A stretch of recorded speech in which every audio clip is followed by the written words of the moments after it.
ನಮ್ಮ ವೇದಿಕೆಗೆ ಈಗಷ್ಟೇ ಆಗಮಿಸಿದ್ದಾರೆ ಶ್ವೇತಾ ಅವರು. ಅವರೇ ಒಂದು ಅವಾರ್ಡ್ ಥರ ಕಾಣ್ತಾ ಇದ್ದಾರೆ. Welcome. Thank you so much. ನಿಮ್ಮನ್ನೇ ನಾನು ಮನೆಗೆ ತೊಗೊಂಡೋಗೋಣ ಅಂತ. ಪ್ಲೀಸ್ ತಗೊಂಡೋಗಿ. ತಗೊಂಡೋಗಿ.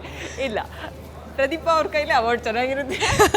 ಬಟ್ ಜೋಕ್ಸ್ ಅಪಾರ್ಟ್, ಈ ಸಲ ಕಾಟೇರದಲ್ಲಿ ನೀವು ಮಾಡಿರುವಂಥ ಪಾತ್ರ ಆಗಿರ್ಬೋದು ಅಥವಾ ಹಿಂದೆ ನೀವು ಮಾಡಿರುವಂಥ ಪಾತ್ರಗಳಾಗಿರ್ಬೋದು, ಒಂದು ನೀವು ಆ ಸ್ಕ್ರೀನಲ್ಲಿ ಅಪಿಯರ್ ಆದ್ರಿ ಅಂದರೆ ಅಲ್ಲಿ ಒಂದಷ್ಟು ವಿಷಯ ಅಂತೂ ಕಾಣುತ್ತೆ ನಮಗೆ.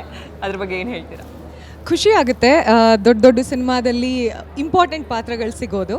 ಸೊ ಕಾಟೇರಾದಲ್ಲಿ I was a part of it and ಎಲ್ಲರೂ ನನ್ನ ಕ್ಯಾರೆಕ್ಟರ್ನ ರೆಕಗ್ನೈಸ್ ಮಾಡಿದ್ರು, ತುಂಬ ಇಷ್ಟಪಟ್ಟರು. ಸೊ ತುಂಬ ಖುಷಿ ಆಗುತ್ತೆ ಈ ಥರ ಒಂದು ಒಳ್ಳೆ ಪ್ರಾಜೆಕ್ಟ್ ಆ್ಯಂಡ್ ಒಳ್ಳೆ ರೋಲ್ ಸಿಕ್ಕಿದಾಗ. ಓಕೆ, ನೀವು ಇಷ್ಟು ಚೆನ್ನಾಗಿ ರೆಡಿಯಾಗಿ ಬಂದಿದ್ದೀರಾ. ನಾವು ರೆಡ್ ಕಾರ್ಪೆಟ್ ಅಂತ ತಕ್ಷಣ ಟಾಸ್ಕ್ ಅನ್ನೋದು ನಿಮಗೆ ಗೊತ್ತಿರುತ್ತೆ. ಸೊ ಒಂದು ಚಿಕ್ಕ ಟಾಸ್ಕ್, ಚಿಕ್ಕದ ನೋಡೋಣ. ಸ್ವಲ್ಪ ಸಾಂಗ್ಸ್ ರಿಲೇಟೆಡ್ ಟಾಸ್ಕ್ ಇದೆ. ಹಾಗಂತ ನಿಮ್ಗೆ ಈ ಗೌನಲ್ಲಿ ಡಾನ್ಸ್ ಎಲ್ಲ ಮಾಡಕ್ಕೆ ಹೇಳಲ್ಲ, ಜಾಸ್ತಿ ಬೇಡ. ಸ್ವಲ್ಪ ಎನಾಕ್ಟ್ ಮಾಡೋಕ್ಕೆ ಹೇಳ್ಬೋದು. ಹೇಳ್ತೀನಿ ತಡಿ.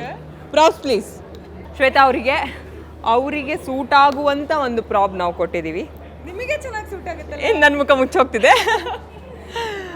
ಓಕೆ, ಒಂದು ಸಾಂಗ್ ಪ್ಲೇ ಆಗುತ್ತೆ.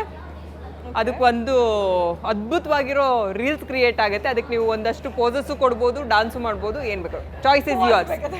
ಓಕೆ, ಹಾಂ, ಪೋಸ್ ಕೊಡ್ತಾ ಒಂದೆರಡು ಹಂಗೆ ಒಂದು ಬಾಡಿ ಲ್ಯಾಂಗ್ವೇಜ್. ಓಕೆನಾ? ನಾನು ಇರ್ತೀನಿ. ರೆಡಿ?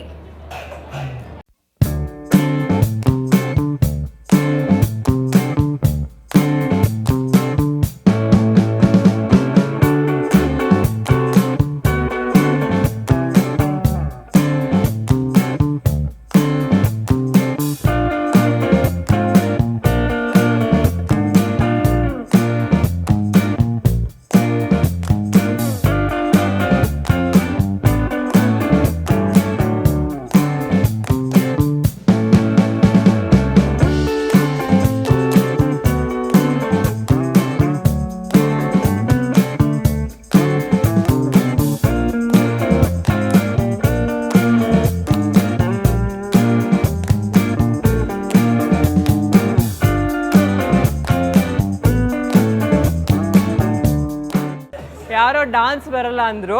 ನಾನು ಈ ಕಾಸ್ಟ್ಯೂಮಲ್ಲಿ ಮಾಡೋದು ಕಷ್ಟ. ನನ್ನ ಅಪ್ಪರ್ ಬಾಡಿ ಮಾತ್ರ ಡಾನ್ಸ್ ಮಾಡ್ತಾ ಇದೆ. ಬಟ್ ನೀವು ಬಳಕಿದ್ರಲ್ಲ, ಅದೇ ಸಖತ್ತಾಗಿತ್ತು moments. Thank you so much. Thank you.